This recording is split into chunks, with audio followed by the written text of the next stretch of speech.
The master budget is the most detailed and most heavily used budget in an organization.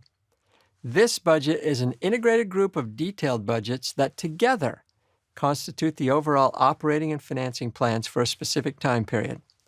In a manufacturing firm, the master budget begins with a forecast of sales, is followed by a detailed budget for the production, selling, administrative, and financial activities, and culminates in a set of pro forma or budgeted financial statements. The flow of the preparation of the individual budgets within this master budget network is shown in this diagram.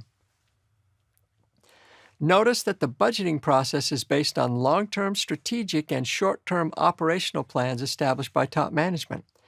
Also note how the capital budgeting process fits into the master budget.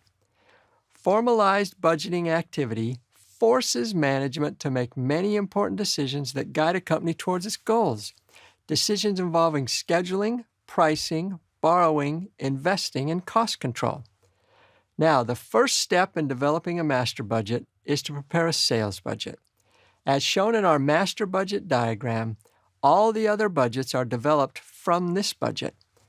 Projecting accurate sales is very difficult, however, because sales are a function of both things you can't control, like customer taste and economic conditions, and things you can, like price, sales effort, and advertising expenditures. So, step 1, a sales budget. The second detailed budget covers the number of units to be produced during a period.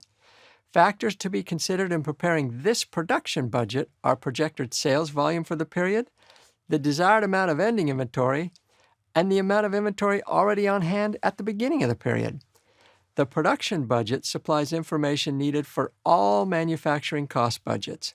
Only after production quantities are known can management determine the direct materials budget, the direct labor budget, and the manufacturing overhead budget for the period. Using the direct materials, direct labor, and manufacturing budgets, the three elements of a product's costs, one can then compute the budgeted cost of making a product or products. These costs are largely based on data from the budgets that we've been prepared. The selling and administrative expense budget includes planned expenditures for all areas other than production. Because this budget covers several areas, it is usually quite large and may be supported by individual budgets for specific departments within the selling and administrative functions. All of these budgets can then be combined, and that is not as easy as it sounds, resulting in budgeted financial statements. The point is this: being systematic about creating budgets can result in very useful information for decision-making purposes. We start with a sales budget, and from that follows everything else. Once we project sales, we can then project production. Once we have forecast our production, we can then budget for materials, labor, and overhead. We can also then budget our SG&A costs. Are our budgets going to be right? Well, of course they'll be a bit off. Of course they will.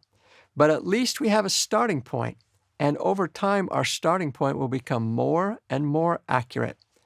Or you can just cross your fingers, close your eyes, and hope things go well. That strategy is just not sustainable. A formal, systematic budgeting process with all its assumptions and estimates is far better than just winging it. Winging it seldom works out well.